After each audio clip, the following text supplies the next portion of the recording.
Bueno, buenas noches, Dios les bendiga. Qué bendición tener este tiempo de alabanza, de oración al Señor. Dios es bueno, ¿verdad? Y Dios cada día nos bendice y nos da las bendiciones que necesitamos y damos gracias al Señor por eso. Queremos orar en este momento por la palabra.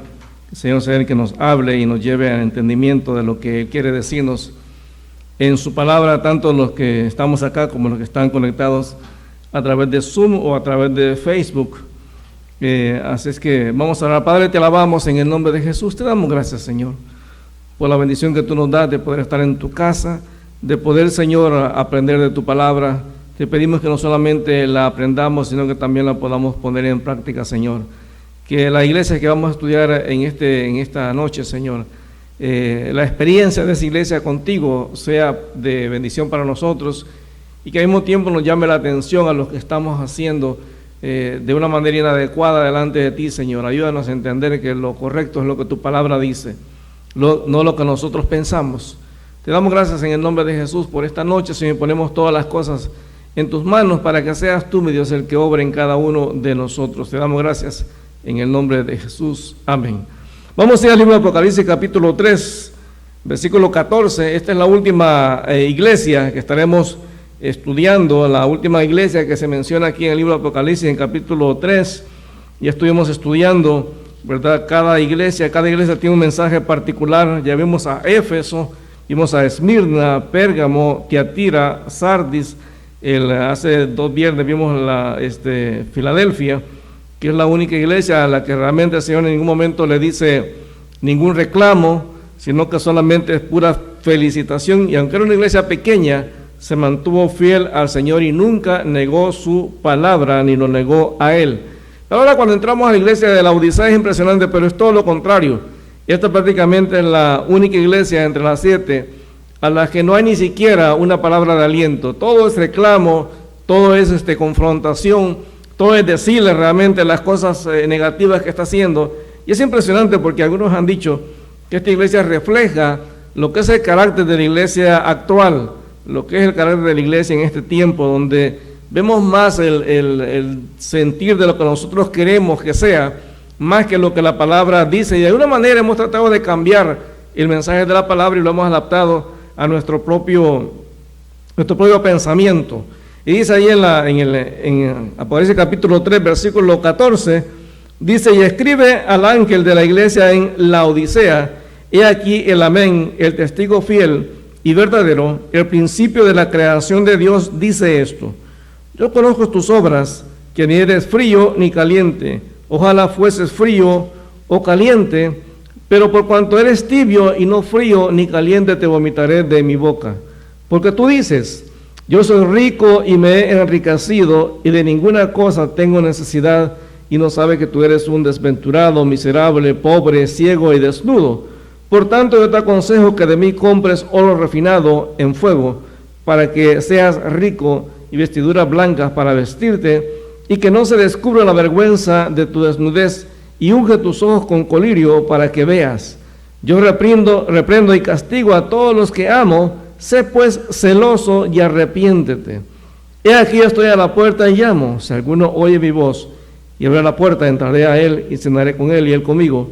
Al que venciere le daré que se siente conmigo en mi trono, así como yo he vencido y me he sentado con mi Padre en su trono. El que tiene oído oiga lo que el Espíritu dice a las iglesias. Y es impresionante porque este versículo, capítulo 3, versículo 20, es uno de los versículos más conocidos realmente en el libro de Apocalipsis. Es un versículo que se ha citado, incluso se ha usado en evangelismo, pero realmente es un versículo que se usa para la iglesia y nos enseña tremendas cosas. Y es interesante porque cuando hablamos de la Odisea, dice la palabra aquí que la palabra la Odisea se conforma de 2 palabras específicas. La palabra nombre, pues la Odisea, se forma de 2 palabras griegas, que significa pueblo y juicio o costumbre. Entonces, la parte lao o laos es pueblo, y luego la siguiente parte significa juicio o costumbre. Y es interesante que el nombre completo entonces de la Odisea significa el pueblo que es gobernado por sus propias decisiones, por sus propios juicios o por sus propias costumbres. Entonces ya eso nos da a entrever que la iglesia de la Odisea realmente nos refleja a una iglesia que estaba guiada por la cultura, una iglesia que estaba guiada por la manera de pensar del pueblo. En realidad lo que había en la iglesia, por decirlo así, es una democracia. Es decir, es una tendencia a que todos tenemos los mismos derechos, y que realmente lo que la Biblia enseña que lo que nosotros tenemos como pueblo de Dios es una teocracia, Dios manda. Entonces, esta iglesia de la Odisea es prácticamente todo lo contrario a la iglesia anterior, la iglesia de Filadelfia, a la que todo fue alabanza y promesas, aunque era una iglesia pequeña. Y es interesante porque fíjese que esta iglesia de la Odisea se menciona por lo menos en 2 ocasiones en el libro de Colosenses. Si usted va conmigo a Colosenses capítulo 2, Colosenses capítulo 2, ahí se menciona a la iglesia de la Odisea, capítulo 2 de Colosenses. Recuérdense que esta carta Colosenses es una carta de la que escribió Pablo desde la cárcel. Y es interesante porque Pablo menciona varias cosas importantes en esta carta. Menciona el que no tenemos que vivir como vivíamos antes. Allí en capítulo 1, pues Pablo empieza a hablar de que hemos sido reconciliados por la muerte de Jesús. También en capítulo 2 nos habla de que ahora estamos llenos, estamos completos en Cristo. En capítulo 3 habla que tenemos que vivir una vida diferente, una vida nueva en Cristo. Y el capítulo 4 nos habla que tenemos que hacer lo justo, ¿verdad?, mientras estamos en esta tierra. Y en el capítulo 2, en el versículo 1, vea cómo el apóstol Pablo menciona a esta carta a esta iglesia, pues de la Odisea, a este pueblo, pues de la Odisea, y a la iglesia que estaba ahí. Dice capítulo 2, versículo 1, porque quiero que sepáis cuán gran lucha sostengo por ustedes, o sea, por los de las Colosas y por los de que están en la Odisea. O sea, Pablo conocía a la iglesia de la Odisea. Dice el versículo 2, y por todos los que nunca han visto mi rostro, para que sean consolados sus corazones, unidos en amor hasta alcanzar todas las riquezas del pleno conocimiento, a fin de conocer el misterio de Dios el Padre y de Cristo. Es decir, Pablo anhelaba realmente que esta iglesia conociera a Dios de una manera bien personal. Allí en el capítulo 4, siempre de Colosenses, en el versículo 1 y en adelante, capítulo 4 de Colosenses dice, amos, haced todo lo que es justo y recto con vuestros siervos, sabiendo que también vosotros tenéis un amo en los cielos. Perseverar en la oración, velando en ella con acción de gracias, orando también al mismo tiempo por nosotros, para que el Señor nos abra puerta para la palabra, a fin de dar a conocer el misterio de Cristo, por el cual también estoy preso, para que lo manifieste como debo hablar.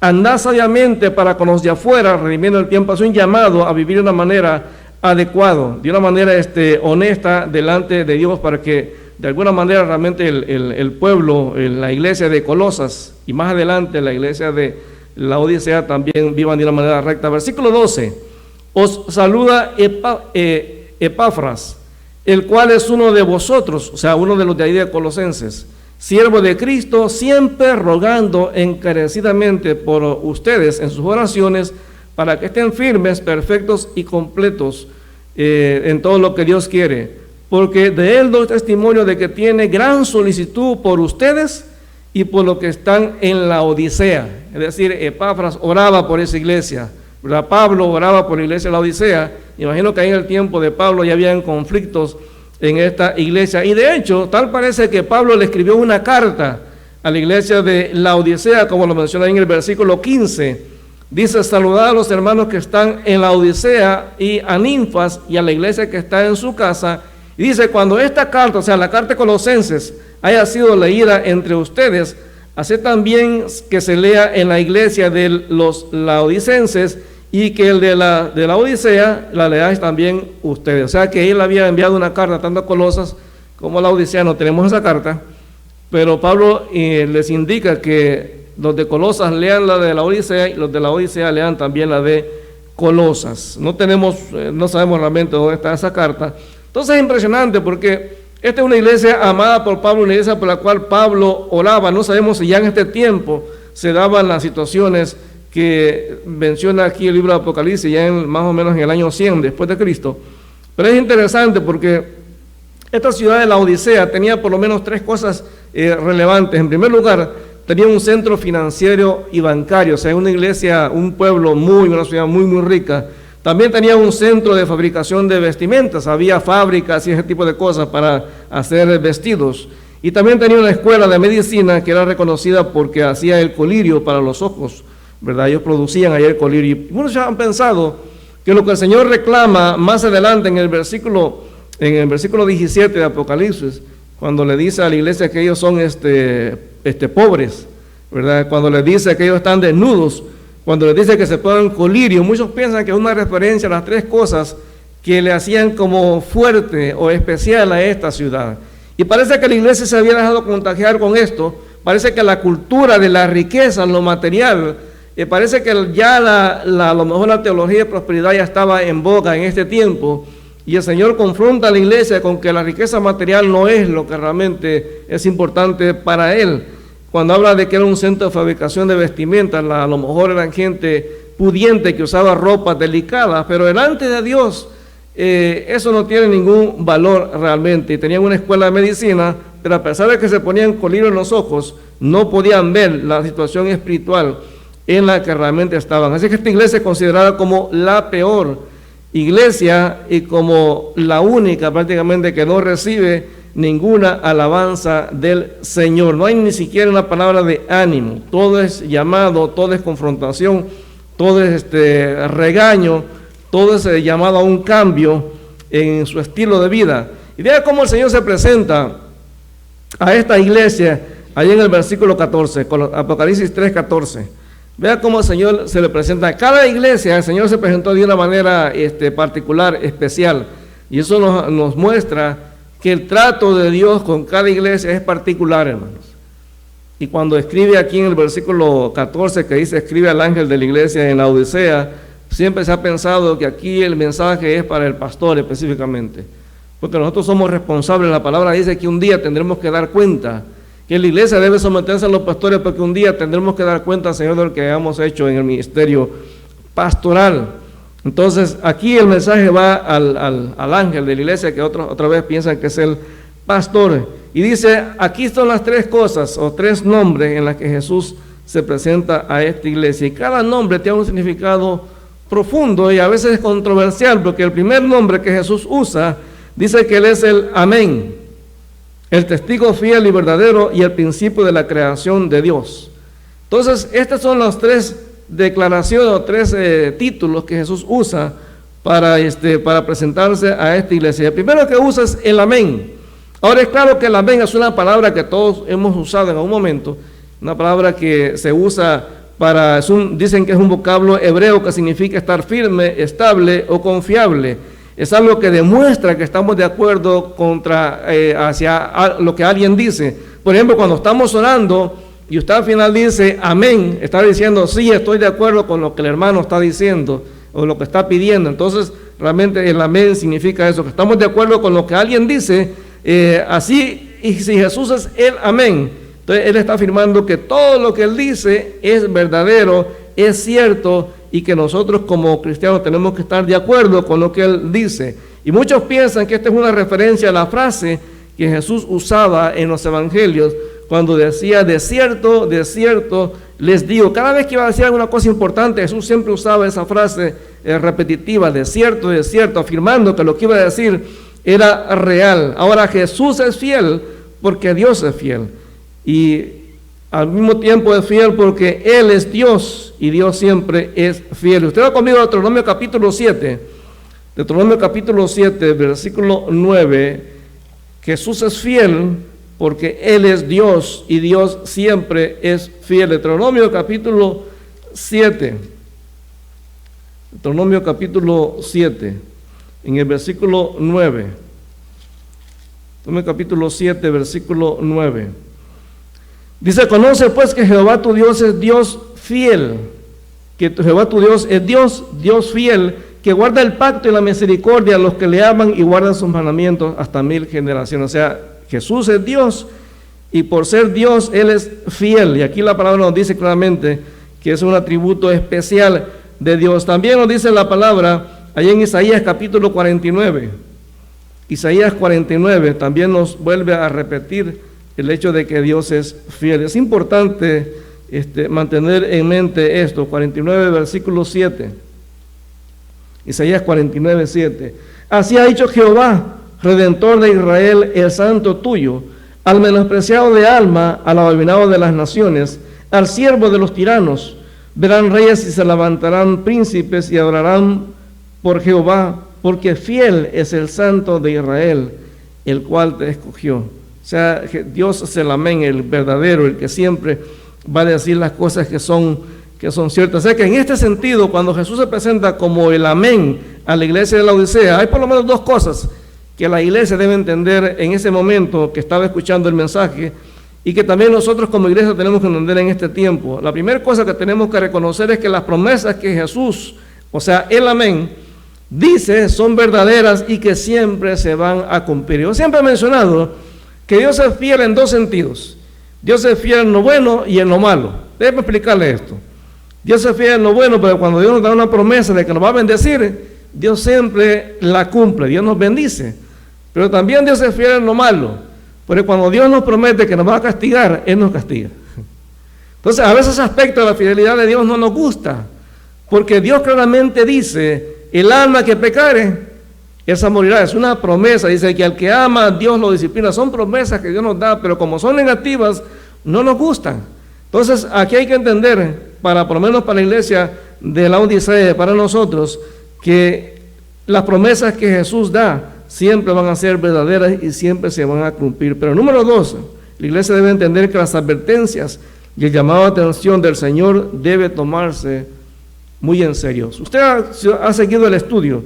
A cada iglesia Dios lo confronta con sus problemas personales y le da la opción y le dice, al que venciera le daré esto. O sea, siempre lo que venga como consecuencia de su obediencia o desobediencia hacia Dios de parte de cada iglesia es resultado de las acciones que nosotros tomamos. Es decir, no podemos echar la culpa ni a la cultura, ni al gobierno, ni a la sociedad, ni a la forma de pensar del mundo. En realidad, cada uno de nosotros somos responsables de lo que vamos a hacer delante del Señor. Entonces, cuando el Señor se presenta como el amén, está diciendo, mira, lo que yo voy a hablarle a la iglesia en este momento se va a cumplir, es cierto, es algo serio. O sea, tenemos que entender que es algo que Dios está diciendo. Y luego dice ahí en el versículo, ya Apocalipsis capítulo 3, versículo 14, no solamente nos dice que Él es el amén, no solamente nos menciona esa frase, sino también nos menciona aquí en este versículo 14, dice, Él es el testigo fiel y verdadero. Y es interesante porque la palabra testigo que se usa acá es la misma palabra para mártir.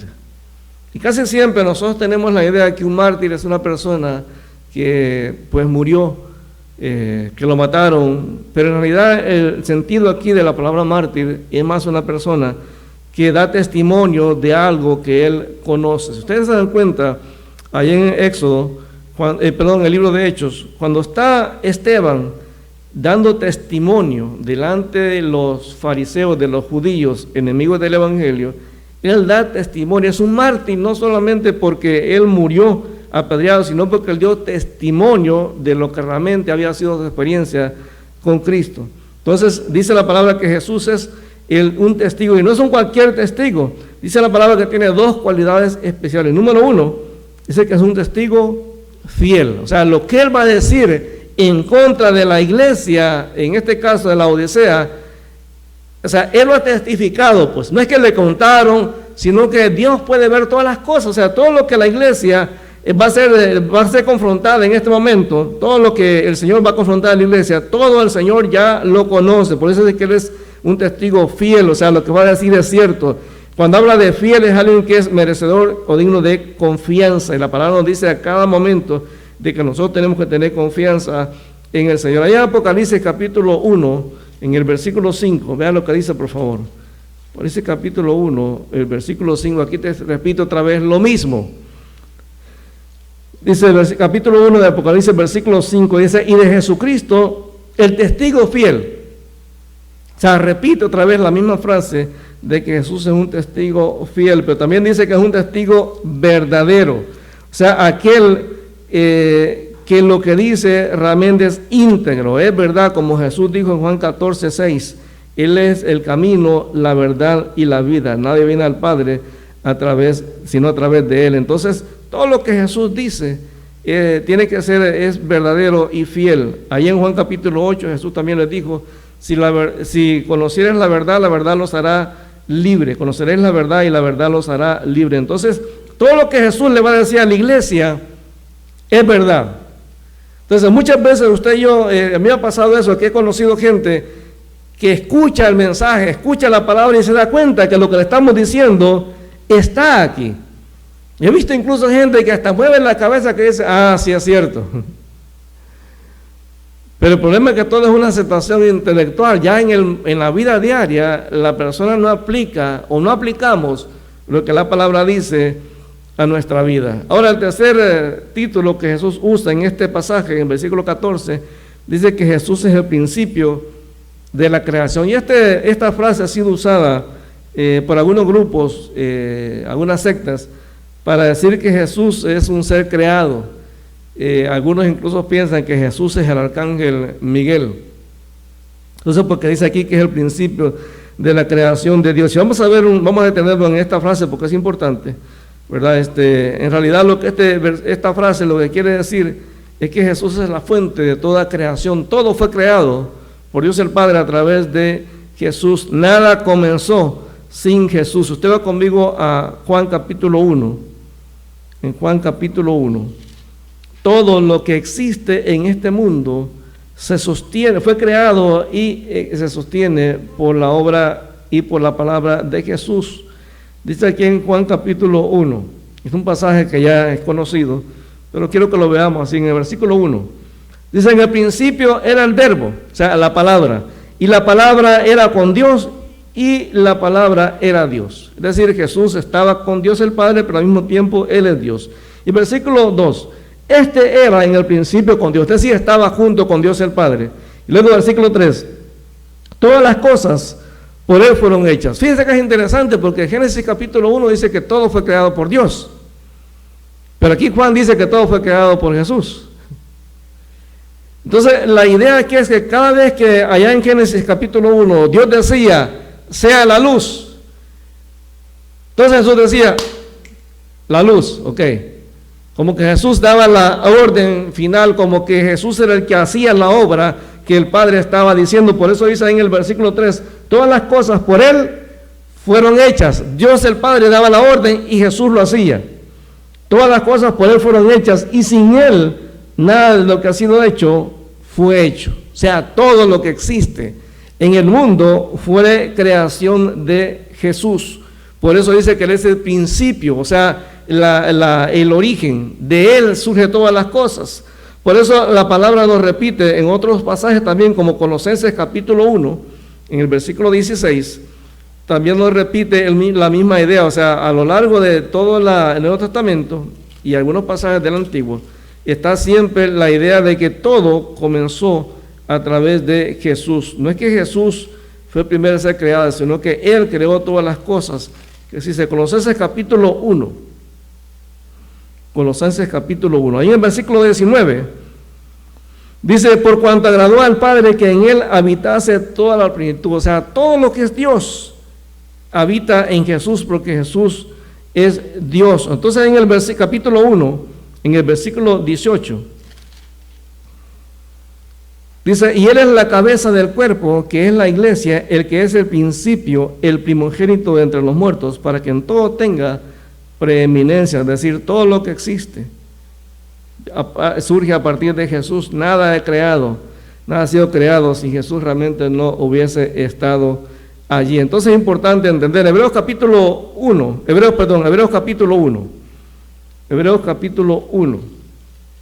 Todo lo que existe fue creado por Jesús por orden de Dios el Padre.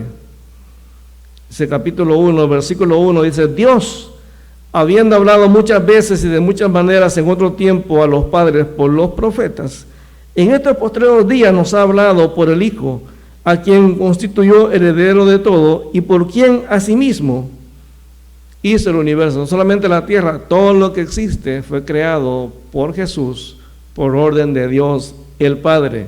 Versículo 3, el cual siendo el resplandor de su gloria y la imagen misma de su sustancia, y que sustenta todas las cosas con la palabra de su poder, habiendo efectuado la purificación de nuestros pecados, por medio de sí mismo se sentó a la diestra de la majestad en las alturas. Todo lo que existe fue creado por Jesús. Por eso cuando el Señor se presenta delante de la iglesia de la Odisea como el principio de la creación de Dios, está diciéndole que todo lo que existe en este mundo fue creado a través de Él. Nada existe sin que Jesús realmente lo hubiese ordenado.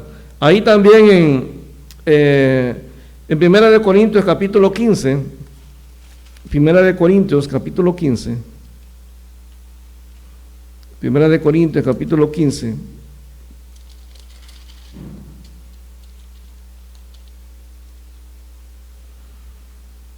mas ahora Cristo ha resucitado de los muertos, primicias de los que durmieron es hecho. Porque por cuanto la muerte entró por un hombre, así también por un hombre la resurrección de los muertos. Porque así como en Adán todos mueren, también en Cristo todos serán vivificados. ¿Por qué le cito este versículo? Porque si realmente la Biblia, cuando habla en Apocalipsis capítulo 3, versículo 14, cuando habla que Jesús es el principio de la creación de Dios, si eso significara que Jesús fue el inicio de la creación, entonces ¿cómo explicaríamos que Apocalipsis capítulo 1, versículo 5, vaya conmigo otra vez a Apocalipsis capítulo 1, versículo 5, ahí nos dice que Jesús es el primogénito de entre los muertos? Ahora, ¿significa eso que entonces que Jesús fue el primer muerto en la tierra? Claro que no. La palabra primogénito significa preeminencia, autoridad, el primero en su, el que es el centro de todo, el origen de todo. Es decir, Jesús no fue el primer muerto, fue la primera persona que venció la muerte con su poder. Y de ahí partimos los demás y todos vamos a resucitar de acuerdo a la resurrección también de Jesús. Entonces, cuando la Biblia habla que Jesús es el principio de la creación de Dios, está diciendo que todo lo que existe en este universo existe por palabra y obra de Jesucristo. Entonces, eso le da autoridad a Jesús.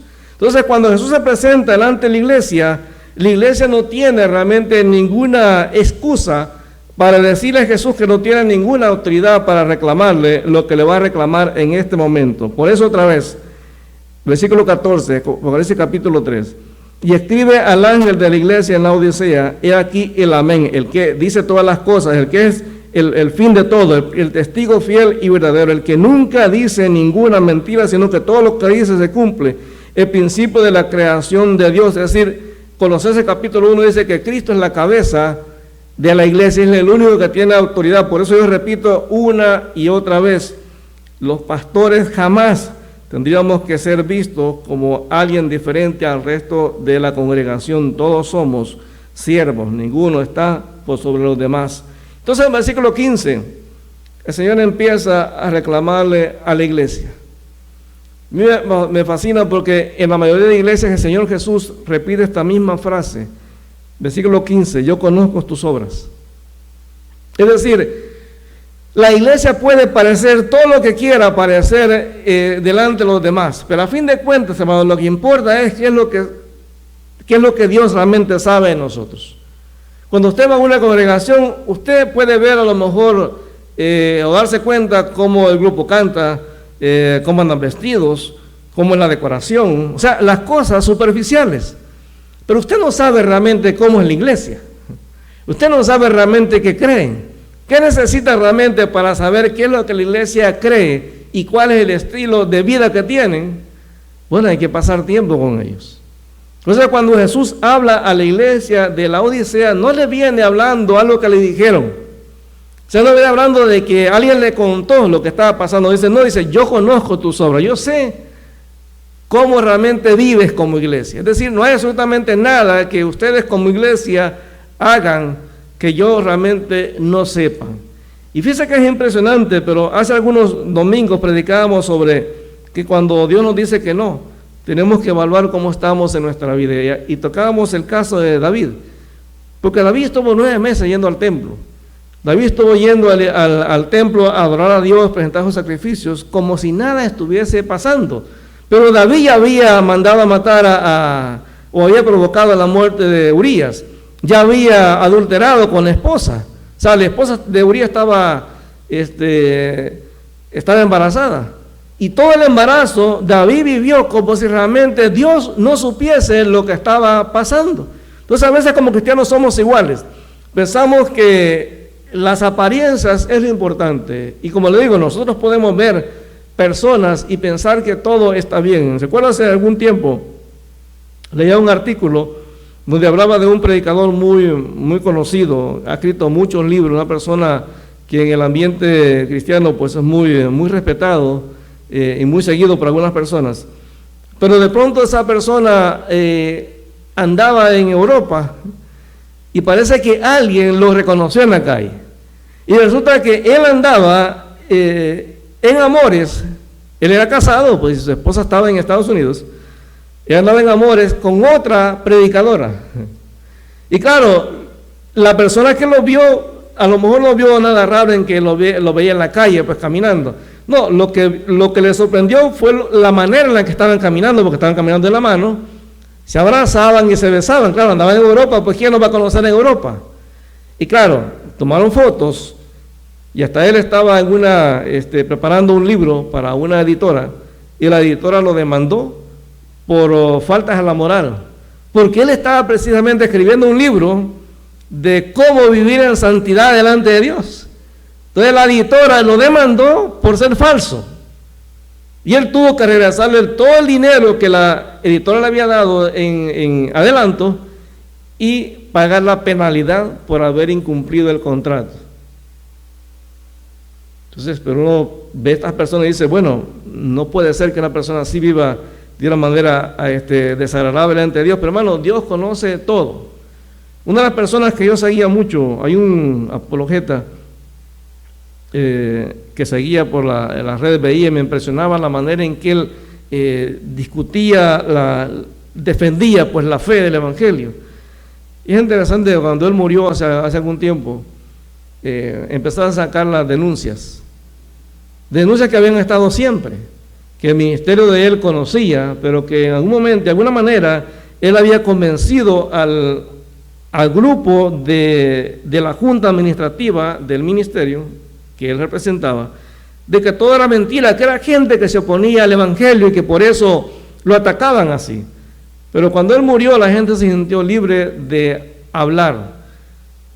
No sé si se acuerdan que hace algunos meses apareció en Estados Unidos una crisis de que habían hecho matazón en uno de esos lugares de masajes de asiáticas. Bueno, este hermano era fanático de ir a esos lugares donde dan masaje, ¿cómo le dijera? ¿Cómo es la palabra que usa?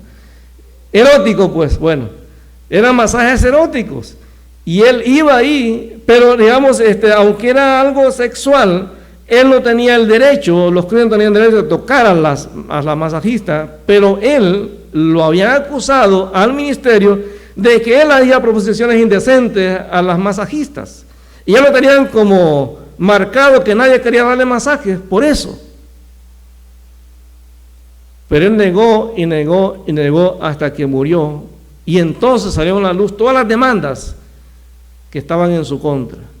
Pero miren, un hombre realmente admirado. Entonces, posiblemente la iglesia de la Odisea era como muchas de nuestras iglesias, donde uno ve al pastor y uno no sabe realmente cómo vive, hermano. De hecho, la pandemia nos ha permitido ocultarnos detrás de una pantalla, porque usted no sabe realmente. Uno ve pastores y uno se queda sorprendido de la manera en la que predica y dice, wow, qué tremendo, cómo predica, pero usted no conoce a ese pastor. Usted a lo mejor se aburre del pastor de su iglesia porque ya lo conozco, ya sé, pues que, sí, pero usted no conoce al que está viendo ahí porque usted lo ve perfecto.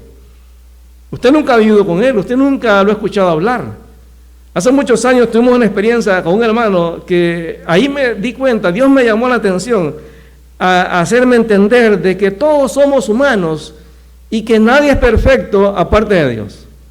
Era un hermano muy conocido, un evangelista muy respetable, y él iba a compartir, pero parece que andaba de malas pulgas en ese momento, y alguien le dijo algo y él le respondió mal. Y claro, no se dio cuenta que estábamos ahí nosotros, pero cuando se dio cuenta como que trató de disimular, pero ya habíamos escuchado la manera grosera de hablar de él. Y él decía, wow, y ahorita va a pasar a predicar al frente.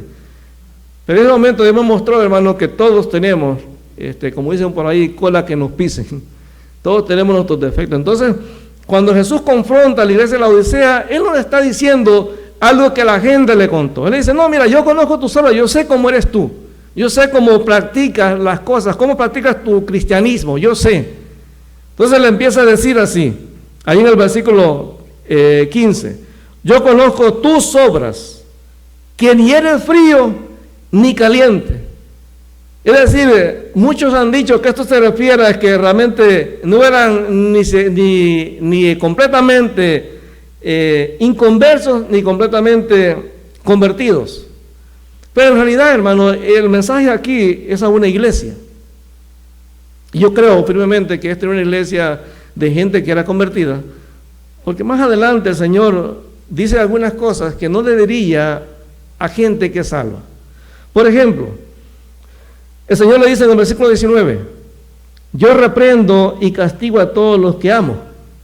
Sé pues celoso y arrepiéntete. Es decir, era una iglesia, hermano, gente que había tenido un encuentro personal con Jesús, pero a veces, hermano, nos dejamos influenciar por la cuestión de la cultura, por la cuestión del qué dirán, por la cuestión de que para que no nos vean como fanáticos.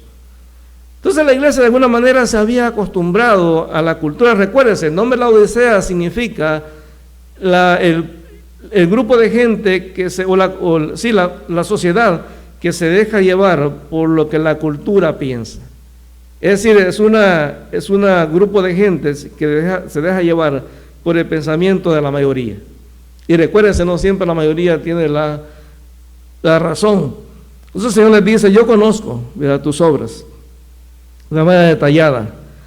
O sea, lo que hacía la iglesia y sus miembros refleja su verdadera condición espiritual.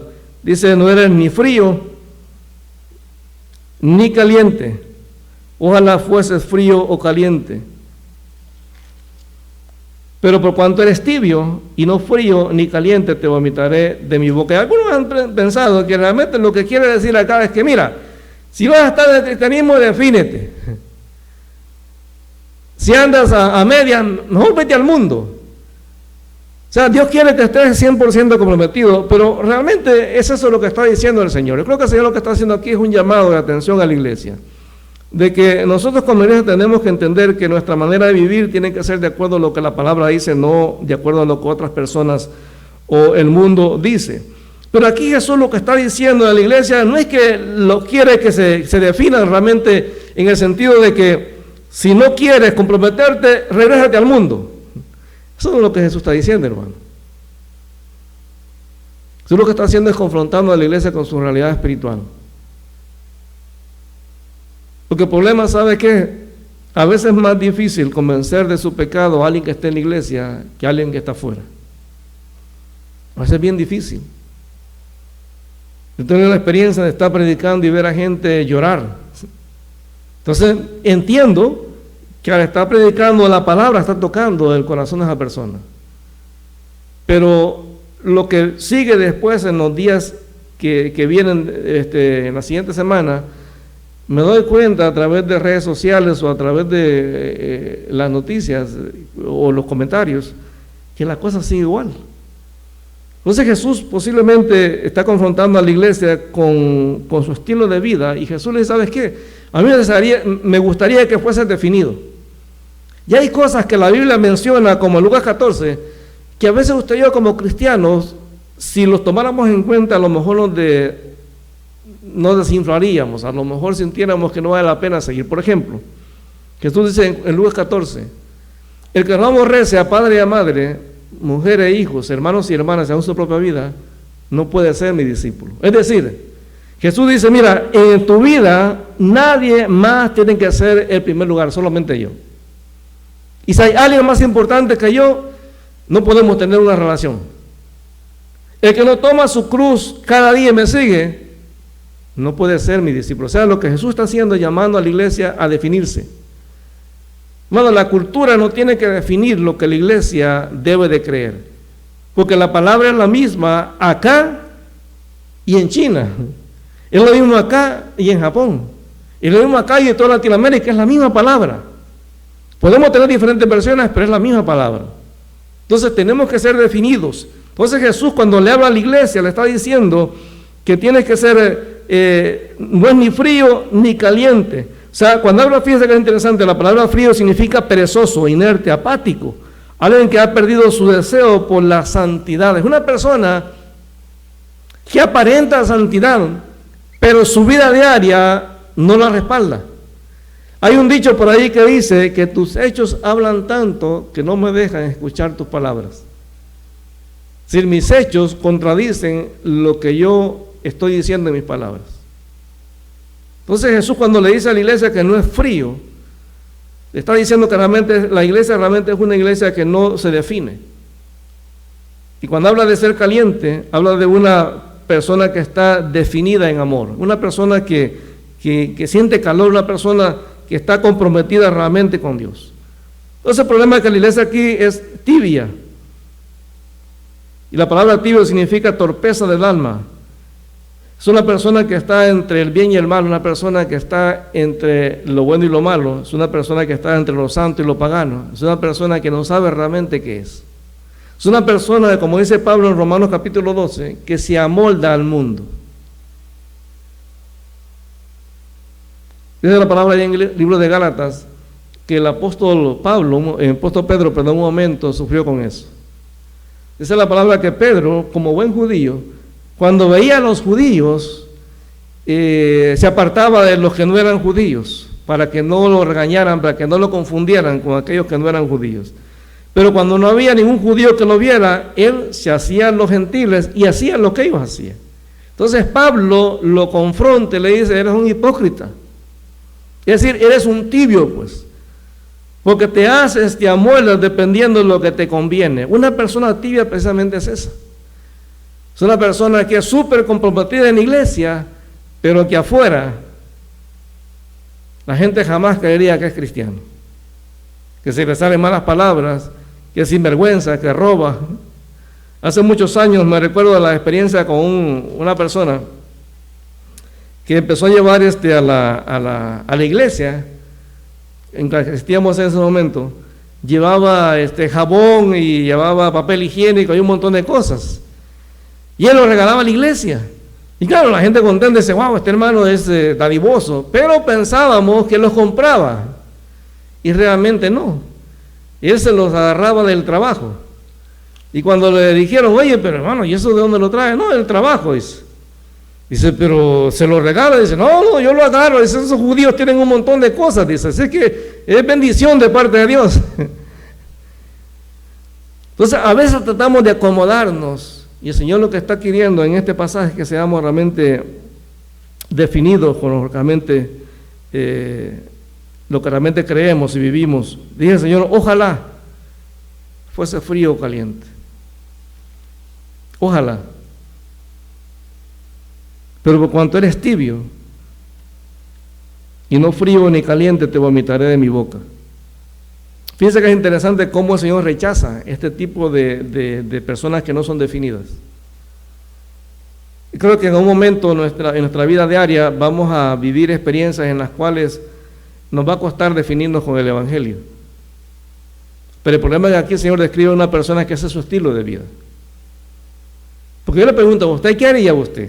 Si de pronto en este momento entrara alguien y le pusiera y con una ametralladora le dijera, a ver, los que creen en Cristo se queden acá y los que no se salen.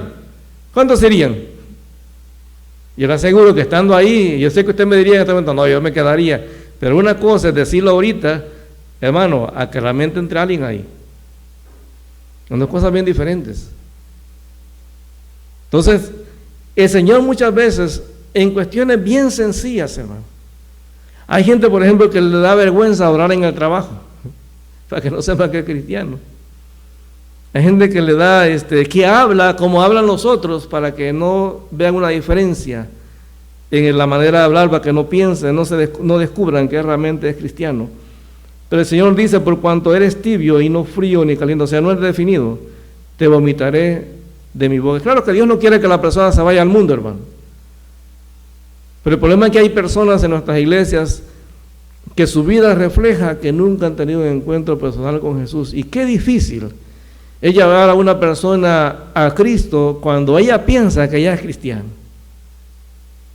Hemos conocido personas que tienen relaciones sentimentales o que viven con alguien que no es su esposo y lo ven normal. Y hermano, tratamos de acomodarlo. Yo sé que cada uno de nosotros puede tener su manera de pensar y de ver las cosas, pero al final de cuentas, hermano, no importa lo que usted y yo pensemos, lo que importa es lo que la Biblia dice, lo que el Señor dice en su palabra. Y Dios confronta a que entendamos que no es la cultura, hermano, que no es la manera de pensar, no es cuestión de que porque somos latinos o porque estamos en Canadá y las cosas son diferentes y las cosas han cambiado, hermano. La palabra sigue siendo la misma. Y recuérdese, Dios conoce todas las cosas y para Dios no existe ni el pasado, ni el presente, ni el futuro. Cuando Dios dio estas palabras, Dios sabía lo que iba a estar pasando en el 2021. Y Dios sabía que esta palabra tenía que ser firme y ser permanente a pesar de las cosas que están pasando en este tiempo. Porque le digo una cosa, un momento va a venir la persecución. A mí me impresiona cómo esta pandemia le ha movido la espiritualidad a mucha gente. Es impresionante cuántas iglesias han cerrado, hermano. Pero también es impresionante cuánta iglesia ha nacido en la pandemia. Porque hay gente que ha visto esto como una oportunidad para predicar el evangelio, pero hay gente que se ha desanimado. ¿Saben por qué? Porque se acabaron las ofrendas. Entonces, ¿cómo voy a seguir predicando el evangelio si ya no hay plata? Entonces mejor no voy a buscar un trabajo. Entonces ahí se da cuenta que la persona que estaba en esa iglesia no estaba realmente, hermano, por el amor a la obra. Estaba por lo que realmente recibía. ¿Sabe cuántas personas han abandonado sus ministerios en la pandemia? Muchos. Y cualquiera va a dar su justificación, pero hermano, muchas personas han dejado sus ministerios botados.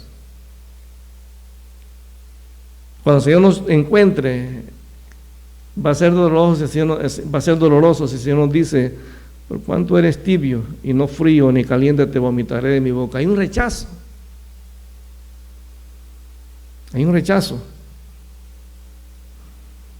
Un rechazo hacia la persona que no es definida.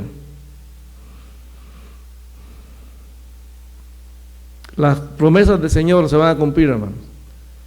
Y cuando el Señor nos confronte a cada uno, porque otra vez, hermano, aquí no se trata de criticar a nadie, esta es una cuestión personal. Cada uno de nosotros en su momento va a tener que entregarle cuentas a Dios, vamos a tener que entregarle cuentas a Dios, y en ese momento no va a valer, hermano,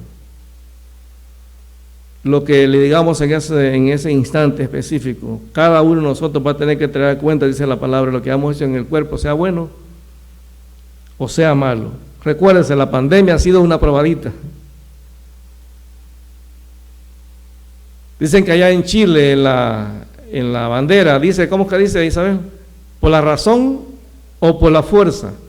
Y a veces, hermano, Dios tiene que sacudirnos. ¿Se acuerda cuando la iglesia empezó ahí en el libro de Hechos? Que Jesús les dijo: vayan por todo el mundo y prediquen el evangelio. ¿Qué hizo la iglesia? Se quedaron tranquilos en Jerusalén. ¿Qué es lo que tuvo que hacer Dios? Empezar a matar, como dice, no me acuerdo quién decía, que a veces tiene que matar a algunos para salvar a otros. Y tuvo que permitir que Esteban muriera para que Pablo se salvara. Ha tenido que sacudirnos a nosotros como iglesia para darnos cuenta dónde está nuestra fe, hermano. Y Dios ha usado incluso esto para mover gente. He sabido de pastores que han tenido que salir por amenazas a otros lugares y Dios los va reubicando, los lleva a otros lugares donde hay necesidad, donde nadie está predicando el evangelio. O sea, Dios está haciendo tantas cosas, así como hizo con la iglesia en el Nuevo Testamento. Porque cuando empezaron a ver que empezaban a matar a la gente, ¿qué es lo que hizo la iglesia? Salir huyendo, hermano. Ahora, ¿qué iba haciendo la iglesia mientras iba huyendo? Iba predicando el evangelio y se iban convirtiendo. ¿A dónde los había mandado Dios? A Jerusalén, a Judea, a Samaria. ¿A dónde iban los que iban huyendo? Fueron a Samaria, fueron a Judea, fueron al último, lo que se conocía en ese momento. Entonces, muchas veces Dios tiene que sacudirnos para darnos cuenta dónde estamos parados.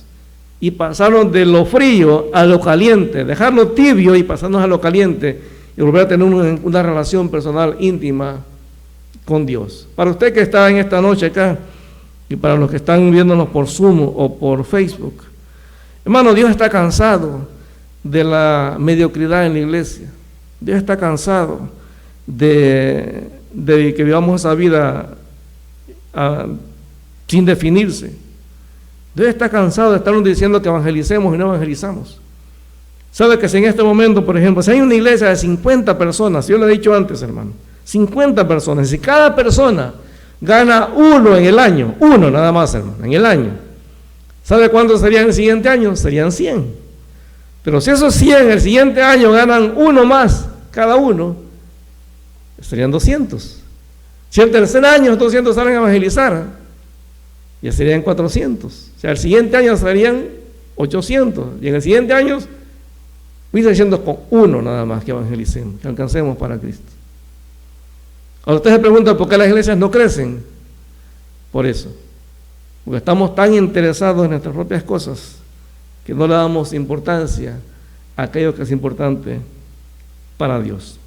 Padre, te damos gracias en el nombre de Jesús. Señor, tu palabra es bien sencilla, Señor. Tú confrontas a la iglesia de la Odisea con su estilo de vida, Señor, y eso nos confronta a nosotros, porque, Señor, muchos estamos viviendo una vida doble, Señor.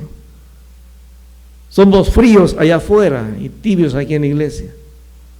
El Señor, dice tu palabra que tú nos vas a vomitar esa ola de rechazo. Y tal vez el problema mayor sea que algunos de nosotros a lo mejor ni siquiera hemos tenido un encuentro personal con Jesús. Y por eso, Padre, en esta noche yo te pido que tu Espíritu Santo toque cada vida, Señor. Que aquellos que están escuchando en este momento o van a escuchar después a través de las redes sociales, Padre, puedan entender que la relación contigo no es un juego. Señor, cada día que pasa es un día menos para que tú vengas por tu iglesia. Tu palabra dice que tú vienes a buscar una iglesia sin mancha y sin arrugas. Padre, será doloroso y tener que alejarse de ti, avergonzado, Señor, porque no hicimos lo que tú nos mandaste a hacer. Padre, en el nombre de Jesús te damos gracias, porque, Padre, la iglesia de la Odisea desapareció, y eso es el futuro de toda iglesia, Señor, de todo creyente que no se mantiene fiel a ti, Señor. Simplemente vamos a desaparecer. El mundo, Señor, va tomando campo y espacio en nuestras iglesias, en nuestra vida, porque nos adaptamos a lo que el mundo piensa, Señor, pero no es culpa del mundo, ni siquiera del diablo, es culpa nuestra, que no estamos viviendo de acuerdo como tú quieres. Tu palabra dice: resistid al diablo y él huirá de ustedes. Tu palabra dice en Colosenses capítulo 3 que pongamos la vista en las cosas de arriba, de donde esperamos a Jesús. Dice que dejemos las cosas del mundo y que vivamos realmente en el Espíritu. Señor, tú quieres una iglesia que esté comprometida contigo, Señor. Y Padre, en esta noche te pedimos, Señor, en el nombre de Jesús, que cada uno, Señor, de tu pueblo sea confrontado, Señor, con tu palabra, no con lo que yo he dicho, sino con tu palabra, que sea tu Espíritu Santo el que tome esa palabra, la lleve, Señor, hacia el corazón, a la mente de cada uno, y que podamos tomar decisiones.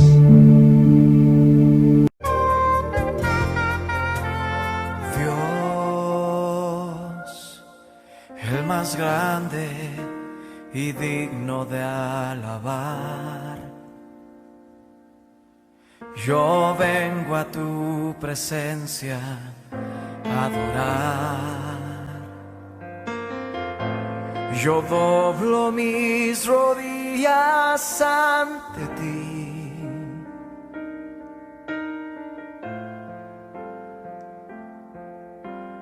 Dios, el más grande y digno de alabar, me ayuda al enemigo derrotar. El gozo de mi vida eres tú. Sí, Señor, levanta tu voz conmigo. Señor, yo quiero levantar mi voz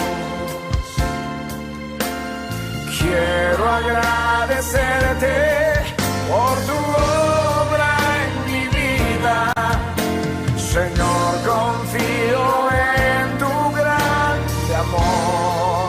Dile al Señor con toda tu voz: solo tú eres Dios eterno, solo tú transformas mi ser.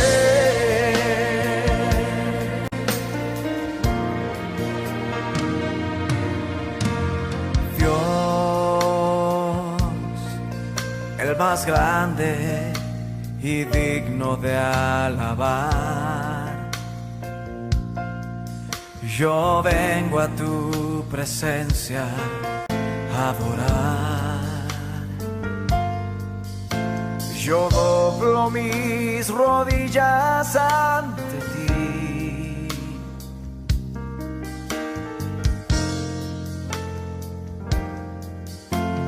Dios, el más grande y digno de alabar, me ayuda al enemigo derrotar. El gozo de mi vida, el gozo de mi vida eres tú. Ahora ponte de pie ahí donde estás y vamos a levantar nuestra voz al Rey de Reyes diciendo: Señor, yo quiero levantar mi voz. Hey, quiero agradecerte por tu obra en mi vida. Señor, confío en tu grande amor. Solo tú eres Dios eterno, solo tú transformas mi ser. Levántale, levántale, Él está aquí, dile: Señor, yo quiero levantar mi voz. Quiero agradecerte por tu obra en mi vida. Señor, confío en tu grande amor.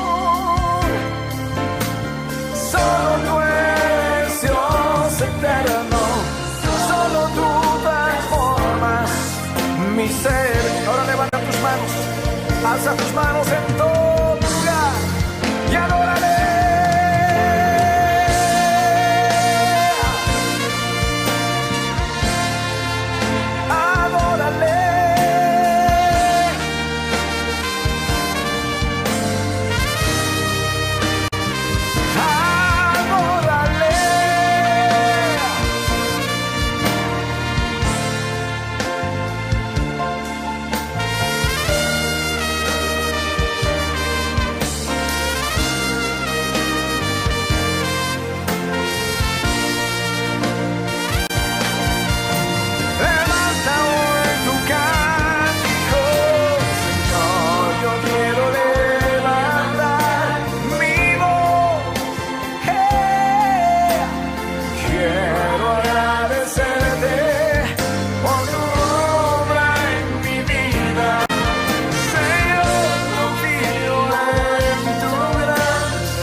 Mi ser.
No hay otro